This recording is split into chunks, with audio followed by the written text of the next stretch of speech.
Hello friends, welcome to my YouTube channel study 24/7। तो friends, आज के इस वीडियो में बात करने वाले हैं गांधी युग के बारे में। तो जैसा कि आपने पिछले 2 वीडियो में देखा होगा गांधी युग के बारे में, तो आपको पता होगा भारत की आज़ादी में गांधी जी का सर्वाधिक योगदान रहा है। और गांधी युग का प्रारंभ हमारा सन 1915 से शुरू होता है और यह 1947 तक चलता है। तो आज की इस वीडियो में हम देखने वाले हैं जो गांधी युग के मध्य में क्रांतिकारी युग जो प्रारंभ हुआ था, उसमें जो गतिविधियां हुई थी क्रांतिकारी, उनके विषय में आज हम इस वीडियो में देखेंगे। तो आप सभी को पता होगा गांधी जी का जन्म जो है 2 अक्टूबर 1869 को ईस्वी को गुजरात के पोरबंदर नामक स्थान पर हुआ था। और इनके बचपन का नाम मोनियो, वास्तविक नाम मोहनदास करमचंद गांधी था। तो आइए हम अपने टॉपिक पे आते हैं। आज का हमारा जो टॉपिक है काकोरी कांड। तो आपके परीक्षाओं में प्रश्न पूछा जाता है काकोरी कांड का समय बताइए, तिथि। तो देखिए 9 अगस्त 1925 को काकोरी कांड हुआ था। तो हिंदुस्तान रिपब्लिकन आर्मी के द्वारा आपके परीक्षाओं में यह भी प्रश्न पूछा जाता है कि आपका जो हिंदुस्तान रिपब्लिकन आर्मी है, इसके संस्थापक कौन थे। तो इसके संस्थापक थे सतीश चंद्र सन्याल, योगेश चटर्जी। और इसकी स्थापना कब हुई थी? 1924 में इसकी स्थापना हुई थी। कहाँ पे? कानपुर में हुआ था। अब देखिए आगे बढ़ते हैं हम। हिंदुस्तान रिपब्लिकन आर्मी के द्वारा पैसा इकट्ठा करने के लिए 9 अगस्त 1925 को, यह आपका इम्पॉर्टेंट है डेट, इसको ध्यान में रखेंगे। 9 अगस्त 1925 को लखनऊ के पास काकोरी नामक स्थान पर एट डाउन मालगाड़ी, यह भी आपके परीक्षाओं में प्रश्न पूछा जाता है कि उस मालगाड़ी का क्या नाम था। तो एट डाउन मालगाड़ी नाम था उस ट्रेन का, जिसे लूट लिया गया, जिसमें 37 क्रांतिकारी मौजूद थे, जिसमें से 29 क्रांतिकारियों को गिरफ्तार कर लिया गया और 17 को लंबी सजाएं, 4 को आजीवन कारावास तथा 4 क्रांतिकारियों को, जिसमें हमारे प्रमुख हैं राम प्रसाद बिस्मिल, राजेंद्र लहरी, रोशन लाल, अशफाक उल्ला खां, गोरखपुर, गोंडा, इलाहाबाद तथा फैजाबाद में फांसी की सजा दी गई। आपको पता होगा जो हमारे गोरखपुर में चिड़ियाघर बना है वो इन्हीं के नाम पे बना है, अशफाक उल्ला खां के नाम पर ही बना है चिड़ियाघर जो है हमारा तारामंडल के पास। इसमें प्रमुख अभियुक्त चंद्रशेखर आज़ाद थे, जिनको गिरफ्तार नहीं किया जा सका, यानी वह भाग गए थे वहाँ से, यानी उन्होंने अपनी जान बचा के वहाँ से भाग गए थे। और क्रांतिकारियों की तरफ से निःशुल्क पैरवी, मतलब यह है कि जो जान बचा के भागना, यानी उनको गिरफ्तार ही नहीं कर पाए अंग्रेज जो थे। आप इसका गलत मतलब मत समझिएगा, यहाँ पे भागने का मतलब है कि गिरफ्तार नहीं कर पाए थे अंग्रेज जो हमारे चंद्रशेखर आज़ाद जी थे। क्रांतिकारियों की तरफ से निःशुल्क पैरवी भानुचंद्र गुप्ता ने किया था। फिर दूसरा जो कांड हुआ क्रांतिकारियों के बीच वो था सेंट्रल असेंबली बम कांड, जो हमारे क्रांतिकारियों के द्वारा किया गया था। तो आइए देखते हैं। अंग्रेजों के द्वारा भारतीय मजदूरों के मौलिक अधिकार पर प्रतिबंध लगाने के लिए पब्लिक सेफ्टी बिल को पारित किया जा रहा था। इसी के विरोध में भगत सिंह व बटुकेश्वर दत्त के द्वारा असेंबली में बम फेंका गया। यह भी आपके परीक्षा में प्रश्न पूछा जाता है कि बम किसके द्वारा फेंका गया, तो पता होना चाहिए आपको, भगत सिंह एवं बटुकेश्वर दत्त के द्वारा। 8 अप्रैल 1929 को तथा इंकलाब के नारे भी दिए गए। ये देखिए, यह भी आपका एक प्रश्न बन के आता है कि इंकलाब का नारा कब दिया गया। तो 8 अप्रैल 1929 को इंकलाब के नारे दिए गए। इन दोनों लोगों को गिरफ्तार कर लिया गया तथा विधायकी बम कांड का मुकदमा चलाया गया। लाहौर षड्यंत्र केस के नाम से जाना जाता है। आपको पता होगा लाहौर षड्यंत्र केस के नाम से इसको जाना जाता है। अब आता है हमारा सैंडर्स हत्या, 17 दिसंबर 1928। 30 अक्टूबर 1928 को साइमन कमीशन के विरोध में लाहौर में लाला लाजपत राय शेरे पंजाब के ऊपर सर्वाधिक लाठी चार्ज किया गया। यह आपके कभी कभी उपनाम जो पूछा जाता है उसमें पूछ लिया जाता है कि शेरे पंजाब किसको कहा जाता था। तो ये देखिए शेरे पंजाब किसको कहा जाता था? लाला लाजपत राय को कहा जाता था।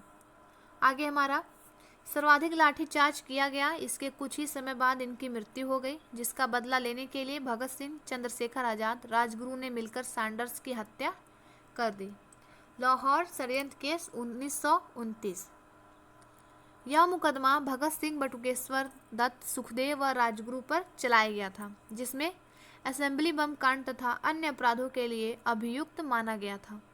राजनीतिक दर्जा तथा सुविधा प्राप्त करने के लिए जतिन दास ने 64 दिनों का भूख हड़ताल कर दिया, जिसके कारण उनकी मृत्यु हो गई।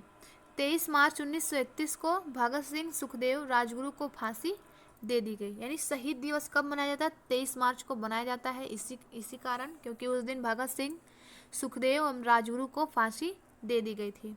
भगत सिंह के अंतिम शब्द, सरफरोशी की तमन्ना अब हमारे दिल में है। भगत सिंह को फांसी देने वाला न्यायाधीश जीसी हिल्टन था। यह भी आप ध्यान में रखेंगे, इंपॉर्टेंट प्रश्न है ये। भगत सिंह को फांसी देने वाला न्यायाधीश कौन था? तो जीसी हिल्टन था। उनके अंतिम शब्द थे, सरफरोशी की तमन्ना अब हमारे दिल में है। भगत सिंह ने अपने द्वारा मैं नास्तिक क्यों हूँ नामक पुस्तक की रचना की थी। उनके द्वारा किस पुस्तक की रचना हुई थी? मैं नास्तिक क्यों हूँ। ठीक है, इसको ध्यान में रखेंगे आप। भगत सिंह ने दिल्ली से अर्जुन, कानपुर से प्रताप, पंजाब से अकाली समाचार पत्रों का संपादन किया था। यह सारे समाचार पत्र किसने संपादित किए थे? भगत सिंह ने संपादित किए थे। दिल्ली से अर्जुन, कानपुर से प्रताप, पंजाब से अकाली समाचार पत्रों का संपादन किया। इसको आप ध्यान में रखेंगे अपने। अब जो है नेक्स्ट हमारा वो है चंद्रशेखर आजाद के बारे में। तो हमारे चंद्रशेखर आजाद के बारे में जो क्रांतिकारी थे, आइए देखते हैं। काकोरी कांड के प्रमुख अभियुक्त चंद्रशेखर आजाद थे, जो भूमिगत रहकर क्रांतिकारियों के कार्य का संचालन कर रहे थे। पंजाब क्रांतिकारी नाम के संगठन का संचालन भी कर रहे थे, जिसमें भगवती चरण बोहरा एवं यशपाल भी सम्मिलित थे। अब देखिए 23 दिसंबर 1929 को चंद्रशेखर व यशपाल लॉर्ड इरविन को ट्रेन समेत उड़ाने का प्रयास किया, परंतु देखिए इसमें क्या हुआ, जिसमें इरविन बच गया, परंतु इसमें इरविन बच गया, उसकी मृत्यु नहीं हुई। पुनः हरिकिशन नामक एक क्रांतिकारी ने दीक्षांत समारोह के मध्य मारने का प्रयास किया, परंतु वायसराय बच गया और हरिकिशन को फांसी की सजा हुई। यानी उसका जो किस्मत था वो बहुत साथ दिया उसका, कि 2 बार मरने से बच गया और हमारे क्रांतिकारी भाई को फांसी हो गई। फिर आता है हमारा इलाहाबाद का अल्फ्रेड पार्क, 27 फरवरी 1931। अब इसमें देखिए अल्फ्रेड पार्क जो इलाहाबाद का है वो भी किस लिए जाना जाता है? चंद्रशेखर आजाद, यशपाल, सुरेंद्र पांडे इलाहाबाद के पुरातत्व अल्फ्रेड पार्क में सुखदेव राज के साथ कुछ बातें कर रहे थे, जिसकी जानकारी अंग्रेजों को हो गई और अंग्रेजों से लड़ते समय अपनी पिस्तौल से ही स्वयं को गोली मारकर शहीद हो गए। क्योंकि वह अंग्रेजों के बंदूक से गोली नहीं खाना चाहते थे, इसलिए उनके पास जब एक ही गोली बचा था, इसलिए वो सोचे कि मुझे अंग्रेज की गोली नहीं खाना। इतने स्वाभिमानी थे वो कि उन्होंने खुद अपनी ही गोली से अपने ही जान ले लिया। फिर आता है हमारा साइमन कमीशन 1919 के अधिनियम के प्रावधानों के अनुसार एक संवैधानिक आयोग की स्थापना की गई। इसकी समीक्षा 1927 में की गई थी। इसमें 7 सदस्य थे। सदस्यों में जॉन साइमन, मी मातम स्ट्रेथ, कोना लैन, फॉक्स कैडगैन, एंटली हार्टसोन, ये 7 सदस्य थे साइमन कमीशन में। साइमन कमीशन 3 फरवरी 1928 को भारत पहुंचा। इसका विरोध मुस्लिम लीग, कांग्रेस, हिंदू महासभा के द्वारा किया गया। अभी देखिए आपके परीक्षा में यह प्रश्न पूछा जाता है कि साइमन कमीशन भारत कब आया? तो 3 फरवरी 1928 को आया था भारत में। ठीक है, परंतु मोहम्मद शफीक के नेतृत्व वाली पार्टी साइमन के पक्ष में थी, जबकि कांग्रेस के बहिष्कार के बाद भी भीमराव अंबेडकर लीग के पक्ष में थे। दूसरी तरफ पूंजीवादी जमींदार तथा भारतीय राजा कमीशन के पक्ष में थे। भारतीयों के द्वारा गो बैक साइमन के नारे दिए जा रहे थे। अब ये देखिए, भारतीयों के द्वारा कौन से नारे दिए जा रहे थे? भारतीयों के द्वारा गो बैक साइमन के नारे दिए जा रहे थे। नेहरू रिपोर्ट के बाद जिन्ना ने 14 सूत्री मांग प्रारंभ कर दिया।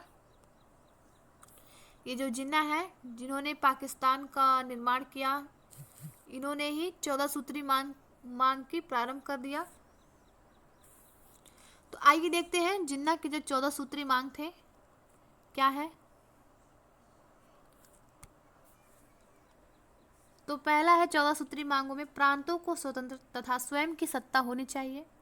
दूसरा है भावी संविधान का स्वरूप संघात्मक हो तथा इसकी संपूर्ण शक्ति केंद्र में निहित हो। फिर देखिए, सभी संप्रदाय व धार्मिक रूप से स्वतंत्र होने चाहिए।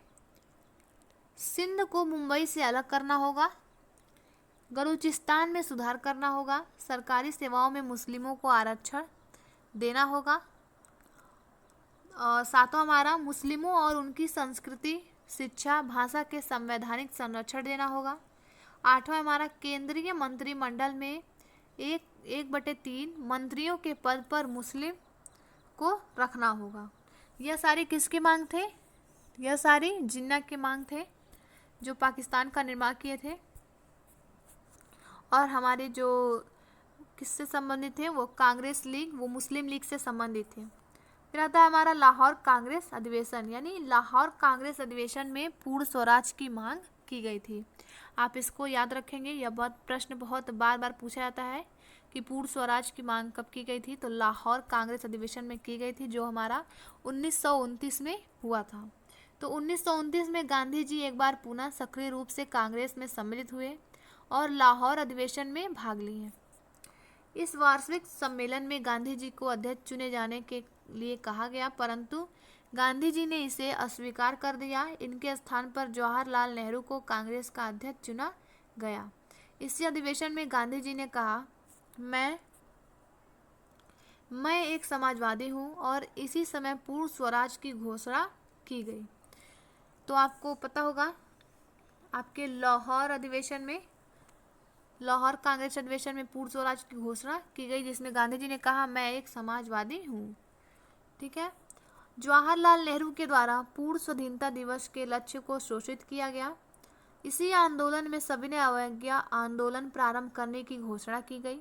इस आंदोलन का नेतृत्व राष्ट्रीय स्तर पर गांधी जी को सौंप दिया गया, जो कि 31 दिसंबर 1929 को मध्य रात्रि लाहौर के रावी नदी के किनारे पर स्वतंत्रता का पहला झंडा फहराया गया। यह भी आपके परीक्षाओं में बार बार पूछे जाने वाला प्रश्न है कि हमारा जो झंडा था पहला वो कब फहराया गया था। तो 31 दिसंबर 1929 को मध्य रात्रि और कहाँ पे? लाहौर के रावी नदी के किनारे पर स्वतंत्रता का पहला झंडा फहराया गया।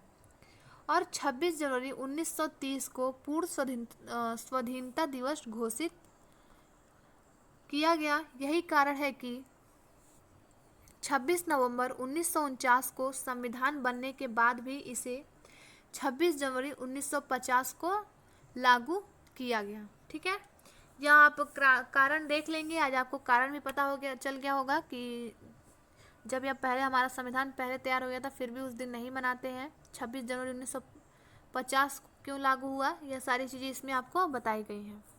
तो गांधी जी के जिन्ना के 14 सूत्री मांग थे। अब गांधी जी के 14 सूत्री मांग को देख लेंगे आप। लाहौर अधिवेशन के बाद 30 जनवरी 1930 को समाचार पत्र यंग इंडिया किसका समाचार पत्र है? तो आप सभी को पता होगा, गांधी जी का। तो यंग इंडिया के द्वारा गांधी जी ने इरविन के समक्ष 11 सूत्री मांग को प्रस्तुत किया। इरविन अगर इनकी शर्तों को नहीं मानता है तो वह सविनय अवज्ञा आंदोलन करने के लिए मजबूर हो जाएंगे। उन्होंने एक प्रस्ताव रखा, उन्होंने 11 सूत्री मांग को प्रस्तुत किया किसके सामने? इरविन के सामने, और कहा कि अगर इरविन नहीं मानते हैं तो हमारे यहाँ पे क्या होगा? सविनय अवज्ञा आंदोलन प्रारंभ हो जाएगा। तो देखिए, पहला हमारा नशीले पदार्थ के विक्रय पर प्रतिबंध, नमक पर कर खत्म किया जाए, सेना के खर्च में 50% कमी की जाए, लगान में भी 50% कमी की जाए, भारतीयों को बंदूक का लाइसेंस दिया जाए, CID विभाग खत्म किया जाए, सिविल अफसरों के वेतन में कटौती की जाए, राजनीतिक कैदियों को रिहा किया जाए, भारतीयों के लिए नौकरियों में आरक्षित किया जाए, रुपए के विनिमय दर को घटाया जाए, कपड़ा उद्योग को संरक्षण दिया जाए। तो फ्रेंड्स, अभी जो हमारा गांधी युग है अभी ख़त्म नहीं हुआ है, अभी बहुत सारी घटनाएं जो हैं अभी होने बाकी हैं, जिसको आपको नेक्स्ट वीडियो में बताया जाएगा। तो फ्रेंड्स, अगर वीडियो अच्छा लगे तो लाइक करें, शेयर करें और हमारे चैनल को सब्सक्राइब करें। और यह वीडियो आपके सभी परीक्षाओं में जो इतिहास के प्रश्न हैं आपके, उसके लिए बहुत ही उपयोगी हैं, तो वीडियो को पूरा देखें। थैंक यू फ्रेंड्स, मिलते हैं नेक्स्ट वीडियो में।